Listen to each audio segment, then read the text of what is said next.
Hello, welcome to another edition of Chris Speaks. I'm your host, Chris Thompson.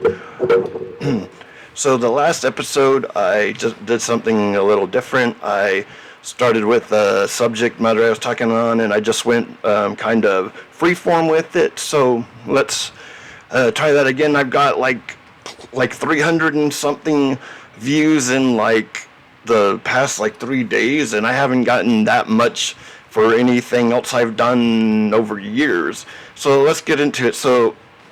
I was looking at some of the comments, and there was this person. What was their name? It was Kelsey. Kelsey, like, oh hell. Let me get this up real quick, because I need to see what I'm working with.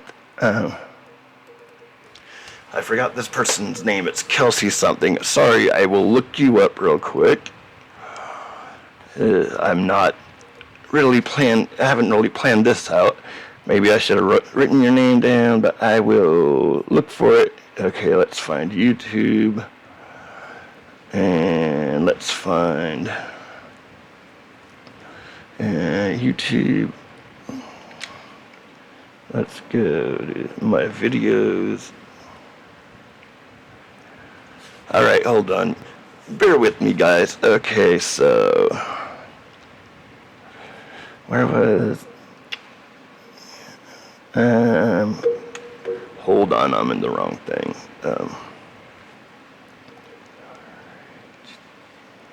My channel. Alright, here's the one. I'm gonna pause this. Okay, so I'm looking for the person. It was Kelsey Kjarsgaard, 5774. I don't know if I got that name correct.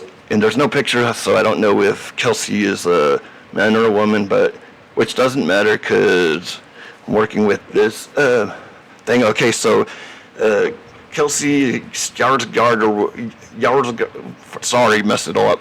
Well, Kelsey, we'll just say Kelsey. Okay, so Kelsey asked, didn't ask, but said, well, because it was about like life having no meaning, and Kelsey said, well, something about, well, if you have a out-of-body experience or an NDE, and I talked about a little bit, said I did have an NDE, and so Kelsey says something about like some people come back with knowing stuff, and maybe my knowledge is to know nothing. I don't know. So Kelsey actually wanted me to talk about my out-of-body experience, my not out-of-body experience, but my near-death experience, and it was too much to write.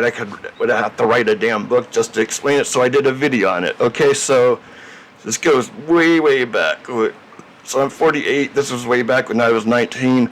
So in the Army, I wasn't happy. I tried to kill myself, and when I attempted suicide, I totally like blacked out. I didn't like black out. I was like laying there bleeding, and then all of a sudden I felt myself like I was floating, and I was, you know how there was a bright light, and there was no, like people usually say, but there was no tunnel. They usually say a light at the end of the tunnel. There was just light, and then the tunnel, and then I felt like I was floating up out of the atmosphere into outer space for so far it looked like, it felt like I went like trillions of miles in just a matter of seconds, and I kept floating and flying and just floating, whatever, you know, I'm floating or flying or floating, same thing, you know. So okay.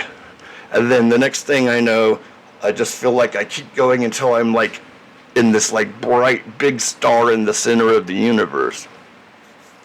And then, you know, this is where it starts getting weird. It's going to get weird because there's some things that people say in near-death experience, but this is something that I don't know. I kind of found a few things in the last few years of something that is similar to that might be that. But anyways, I ended up, like, I'm in this big room, and it's full of, like, hundreds of these beings. They have no faces. They're bald. They have no faces except for a mouth and eyes.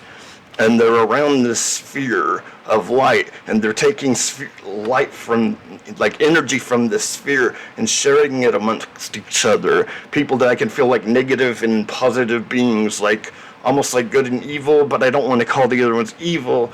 But so I'm all of these beings, and they were just taking energy from the sphere and giving it back, and the energy was just circulating, and it was so weird. I'd never seen anything like this before, obviously.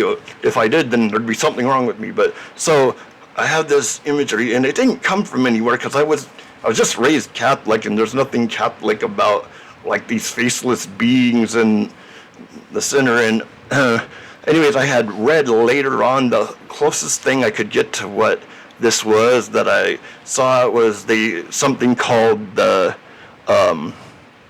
whatchamacallit, oh, come on, hold on, brain's not working, let me push a button, maybe it'll work. Okay, so oh yeah, it was called like the Council of the Gods. Also, it was known in a religious context from the Bible, it was known as the Council of Yahweh, or something like that.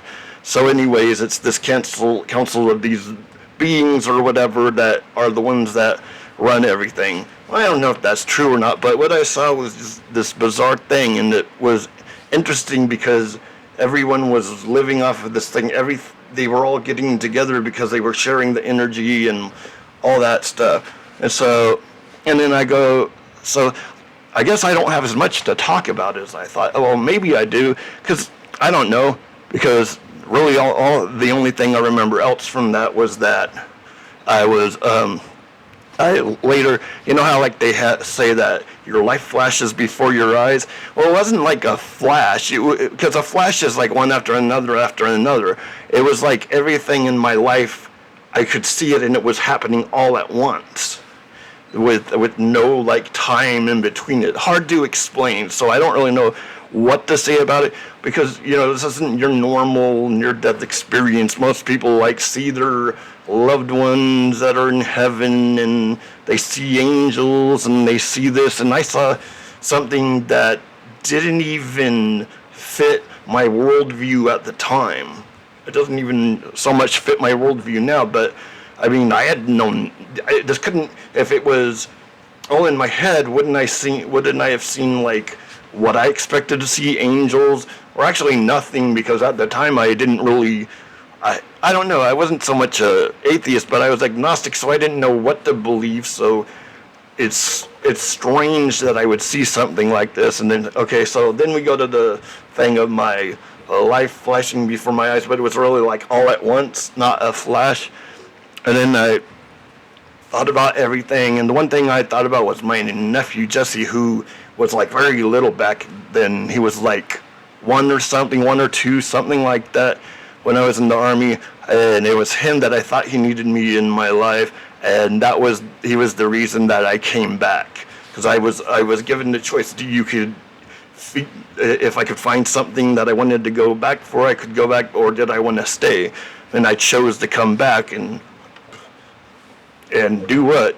Blab on about a near-death experience that I'm not even really having a good time explaining. But it was like weird. It was like otherworldly. Like, I knew that it wasn't like my body was going up. It was into space and stuff. It was like I had left my body. And that's a common thing for that. But, I mean, and really, like I said, I was kind of an agnostic before that time. And then eventually, later on, I ended up studying religious stuff on my own for a long time, really trying to figure something out about that. And the whole thing is like people like Kelsey had said that some people come back and know the answers to life. Either that, or they lie and tell you they know the answers because they're just trying to get attention. But like, I didn't even really want to talk about this originally. I wanted to talk about something else, because I mean, what's it gonna? I really didn't want everyone in the world to know this, because it kind of makes me look weird, and I don't want people to think that I'm like crazy or something. And maybe I am, and maybe I'm not. But this was like nothing like I ever experienced before, and it changed me forever. And it didn't so much give me answers, it gave me more questions than anything. It kind of like colored the way my life would go in my directions in my studies. Is that nothing was answered. No one book could possibly answer have the answers to what I saw and what I was trying to see. And this is like 20 something years later, and plus years. Well, it's more than that. Whatever. I'm not going to do the math. Like probably closer to 30. But anyways, so I don't know. It was a hard time in my life. I got through basic training and AIT, and then I went to Panama, and Panama kind of sucked. I mean, it was cool. It was hot, for one thing, very hot and musty, and it was just so humid because it was freaking, I mean, your cities are like right outside of jungles. It was like so like different from anything I had ever seen, man. The one thing that came out of that, I mean, man, what's interesting is, okay, we all see parakeets in cages, but to actually see them like roaming around free and like trying to eat at some banana tree or something, it was like crazy and amazing. So anyways, but things didn't turn out well. The people didn't really treat us well because of crap that went down in the past, before, like 5-6 years before I got there. And so I was this young kid, and everything was just too much, and I wasn't happy, and I didn't want to be in the army, and I wish I would have thought, surely there was something I could figure a way to get out on early and get out on honorable discharge other than trying to freaking kill myself. I mean, I just wasn't thinking. This is the whole thing. When you're suicidal and stuff, you're just not thinking right. You're just not thinking straight. You think you have this idea, I mean, you think you have everything figured out, and you really don't. I mean, do we ever really have everything figured out? We figure it out more than we usually have it figured out, but, life just, sometimes it jumps up on us, and we can't always handle what's given to us. So, I mean, I got to the point where I just said fuck it and tried to kill myself, and it brings back bad memories, and it sucks if you've never been at that point, that's great, hope you never are. But I mean, if any of you watching, if you have friends that are acting different of any sort, like if they're even like joking about like suicide, that's probably a sign that they're suicidal, and you need to see what's going on with your friends and try to make sure they don't. So I had this crazy near-death experience, and who knows, there's probably scientists watching this right now that have already figured out exactly what it is, and it can't be anything but a product of the brain. Well, it couldn't have been a product of my brain because it was nothing that I would have imagined. I'm not that imaginative. I mean, hey, I'm an imaginative guy, but that was some weird crap. But anyways, like, I don't know, that's all really I remember, was just feeling like I was floating into space. And even though it just felt like I was slowly floating there, it was like everything was going by like so fast without, the next thing I knew, I'm into the center of the universe, if there's such a thing. That's all it felt like to me. Like I just kept going in the like larger and larger objects and stars and stuff, and so I see that, then I end up in that weird place with those creatures that maybe they did have more details to them, and they were just like, you couldn't see them because the light was so bright or whatever, but they were some freaky looking people. When you see an image of a person with no face, no nose or anything, and they're just like eyes in the mouth, like bald heads. Pretty weird. Maybe they're some kind of angels or some shit, I don't know. Anything's open for interpretation. It's all I know is that that's something that changed my life forever. It changed my way of thinking, I became more interested in the things around me and how things happen, the spiritual things. And I've read this holy book and that holy book and this holy book and that holy book. There really aren't any answers. There's things that they think are answers. There's some things that they say, but nothing really answered the questions of what happened to me in this thing. If it is just something that happens when your body's lacking oxygen or some crap, that's one thing, but it might not be. And if it is something, it's something that none of the holy books can even tell me what it is. So, I mean, spirituality isn't just blindly believing in something, blindly believing in a God, blindly believing what a book tells you about a particular God, whether it exists or it isn't. I don't know. I don't know if there's a God out there or not. And I know I'm not really bringing anything great to this conversation, but this was the thing that was the question that I wanted to answer. Well, it wasn't a question. It was just a mention about near-death experiences.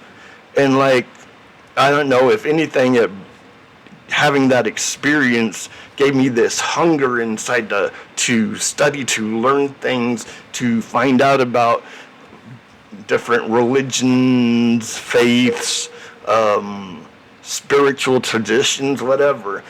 And it's all me. It's all just me reading stuff and learning stuff that way. And actually, that's pretty much the best way to do it, not instead of having something where they're telling you what it means. Well, just because read it yourself and see what it means for you. And if it doesn't make sense, then obviously it's not for you. I mean, we don't have to, this is nowadays, we don't have to be part of some organized religion. If you want to, that's fine. If you're Muslim, Christian, Hindu, whatever, man, it's fine. It's just as long as you don't expect everybody to follow your religion the way your religion is. Fine, you like your religion, that's your religion, and your religion applies to you. It does not apply to me who does not follow your religion. And that's the thing. It's like, oh, you want to talk about religion, you can talk about it, but don't come to me and be like, you need Jesus. Well, tell me what that means. Tell me more about this needing Jesus or God or whoever. No, don't really. I don't want to hear it. But anyways, I mean, if you're going to, I'm not barring people with religious views from commenting or whatever, but do it nicely and don't try to convert anybody. I won't put up with that. That's ridiculous. I mean, it's not ridiculous to you, but no, sorry. This is not to try to bring me to Jesus, because what does that even mean? Like, they think they know what it means, but they don't know what it means. And you might know what it means, but now I'm blabbing about that. But anyways, so, I mean, these are things, these experiences, things I have. This is what brought man to believe in things. There's something going on out there that's beyond what we can conceive. I mean, maybe it's not God, maybe it's people on another plane of existence or whatever. Like, we don't know. I mean, maybe somebody got a glimpse of something that was beyond what they could understand. It's something that was from a different plane of existence, and they decided to call that God. I mean, religions wouldn't have happened if there weren't religious experiences, if there weren't spiritual experiences, whether you believe in that thing or not. Like, I have a friend here, he's into philosophy and stuff. My friend Sean Korb, cool guy. That guy I think he's got a bachelor's in philosophy. He doesn't believe in no religion crap, and he'd be like, Chris, you're just blabbing on something, and it was probably some chemical reaction in your brain. But if you want to talk, maybe Sean should do a show. He needs to tell some stuff about like philosophy. But I know he'll just want to talk about Nietzsche all the time. He's a big time Nietzsche fan. Nietzsche guy was pretty smart, but I'm just gonna say it, dude's a bummer, man. That guy Nietzsche was so pessimistic, and like I can kind of relate to that, but I think that's what he likes. Like, I think that's what he likes about philosophy and what he likes about Nietzsche is that some of this other stuff is all a lot of it's flaky religious stuff and this and that, and then there's different ways of thinking, and then Nietzsche basically said, I don't know about all that shit, but this is what I do know. And he obviously didn't have a very good view of the world and everything in it. Obviously was miserable all the time. I don't know, maybe not. Maybe thinking about things in that way makes you not. Like, I don't know. Whatever. So, alright, I don't know what to talk about. I don't know, like, you guys, is anybody out there with some ideas that what I might have seen when I saw that orb with the people around it? It was like this glowing orb of energy, and it was just like, it was like so peaceful, and it was like I didn't want to go, but then I realized I had things to do here, that I needed to come back to this life and live it out however it ends up, man. I mean, like I said, on the other one, it's like sometimes it feels like life has no meaning, so I'm not going to tell you, oh, this is my meaning in life is to do this. I don't know, and this is the thing, and that doesn't mean, because you don't know something, it doesn't mean it's not a spiritual experience. You know, hell, I mean, the thing is if you don't know what the hell it was about, then it probably was a spiritual experience. You don't have to have a religion and all of this stuff to have a spiritual experience. It happens every day, man. Every day there's something that'll happen that seems to be different, that seems to be outside of this world. You're getting ideas and answers from somewhere, and you can't even pinpoint what or who or what it is. And sometimes it's just your mind working on overdrive. I mean, who knows? But I mean, to me, no, like other people, they'll be like, oh, well, if you're spiritual, you need to know everything and God will tell you everything. Maybe, I don't know. All I know is that, you know, well, hold on, what was my point? Oh yeah, the point is, I was going to say, I came up with this idea a long time ago that probably the most spiritual somebody can be is the moment when they realize they know absolutely nothing. So I'm not going to tell you that I have the answers to everything, because I don't, man, and everything brings more questions. They don't bring answers. And the more you have, I guess, the more you have questions, the more you search after the answers. And I'm nobody. Don't listen to me. I mean, if you want to, go ahead, but don't be like, oh, okay, Chris said it, so that means it is. Nah, man. I ain't no guru. I ain't some spiritual leader. I'm just a regular dude who thinks about things, who has had experiences that are beyond what I could ever explain. This doesn't mean that they're supernatural or they're not supernatural. Who knows? I mean, surely we all have experiences that we can't quite explain.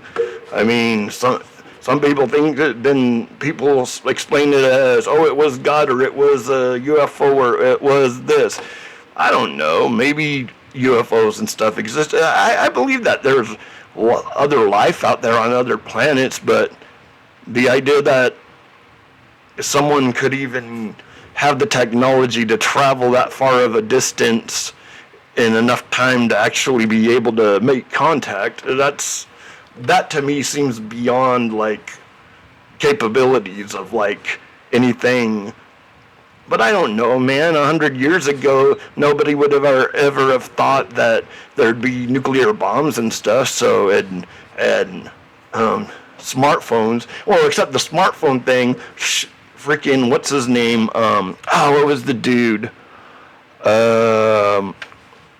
He was like the lab assistant to, oh, come on, what's his name? Now I can't remember the scientist. Come on, people. It's been a while since I've been in school, so I've forgotten all of these things.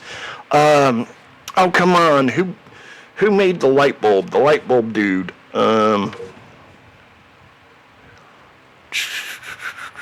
Whatever. I can't think of shit. Damn it. Oh, come on. What is the car? The car's named after the guy I'm thinking of. Oh, damn it. I hate it when I can't think of something.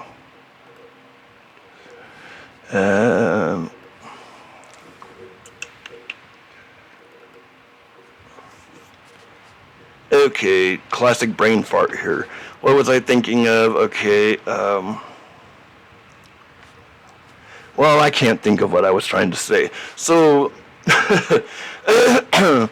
so, anyways, the whole point was that, was on the whole alien thing of just because something seems like crazy beyond the possibilities of science doesn't always make it so. Because, I mean, we have things in this world, our present world now, that, like, nobody would have ever have thought of in, like, a million years. So, I don't know. Everything, I mean, don't dismiss anything. Don't of anything. Don't like just say the hell with your own experience. Don't take other people's words over yours. Like, just because they don't believe what you experienced is real doesn't mean it was. I mean, people have experiences all the time that don't fit into the box of modern science, mathematics, and all of that. And that doesn't mean it's not real and you didn't have that experience. Like, we're experiencing things all the time. Come on, how many times have you heard somebody calling your name and no one was calling your name? Stuff like that. It doesn't mean that weird stuff like that happens all the time. It might mean something. Who knows? I mean, maybe you're saying, well, I must have been hearing something. Well, maybe you weren't.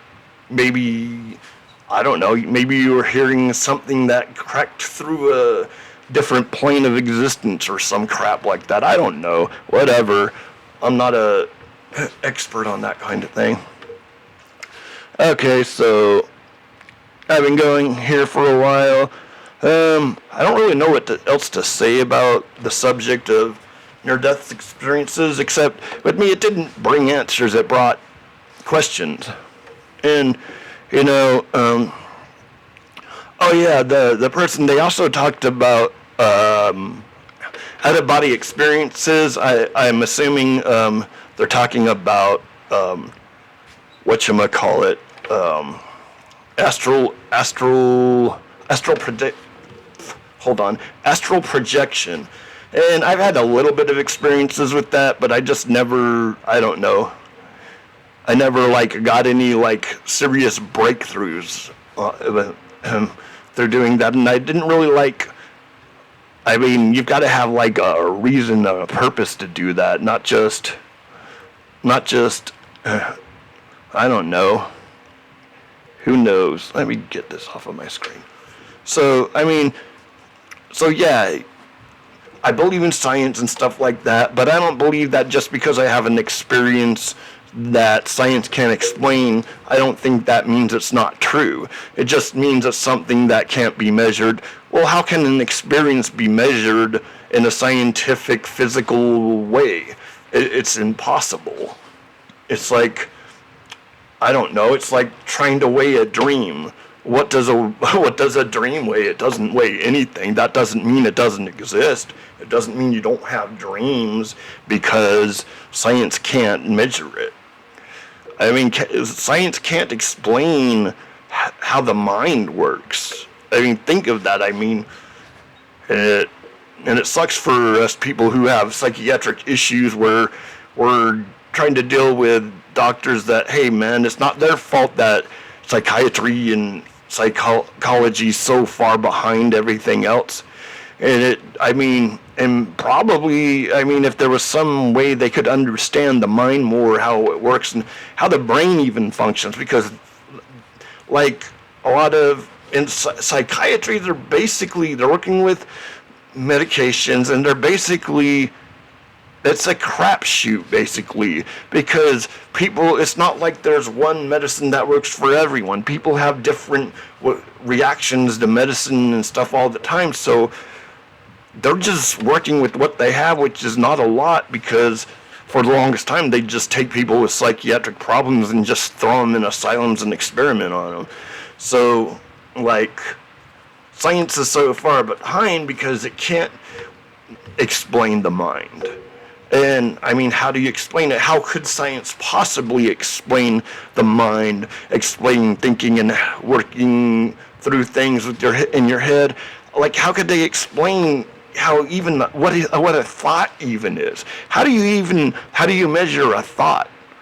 How do you measure anything?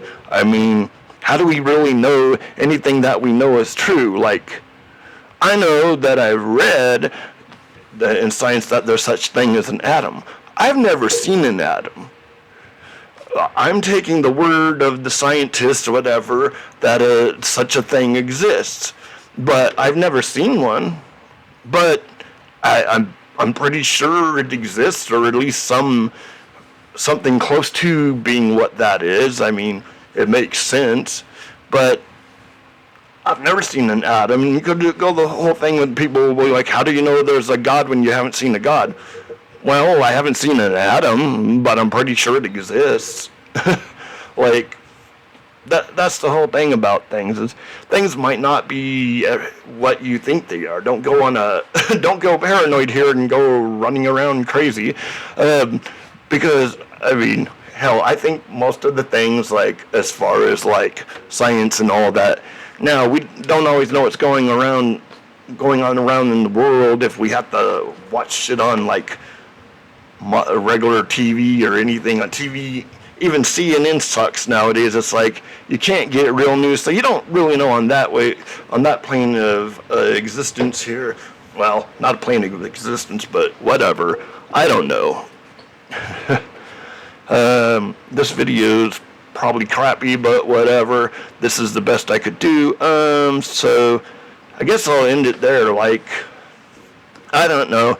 If you've had any experiences, hey, if you've had a near-death experience, tell me about it if you can. Hey, like, I did it because I didn't want to write a bunch of stuff, but then when I go to talk it out, it seems like there wasn't much to it.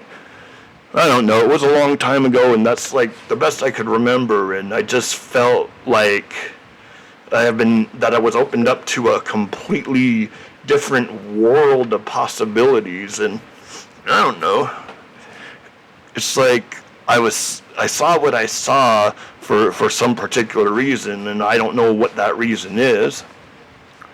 And then you're like, whoa, Chris, you just said life has no meaning. I'm saying I had an experience that made me feel that life had no meaning, which made me lose go half mad, man. It was like I just couldn't believe that there wasn't some inherent reason to existing. And maybe it does, maybe it doesn't, but, you know, the fact that I don't have to look for some particular meaning in life, it's freed me. It's made me feel like more, I don't know, more myself, more not afraid, like, so what? Why does everything have to have a meaning? And maybe there is no meaning of life. Maybe there's no great mysteries, but maybe there are. Maybe there are. I don't know. I just sometimes go through things where I don't know, where I feel something at one point and then I feel something different other times, and you know. The thing is of not sitting around waiting for meaning in your life, because your life means whatever you want it to mean.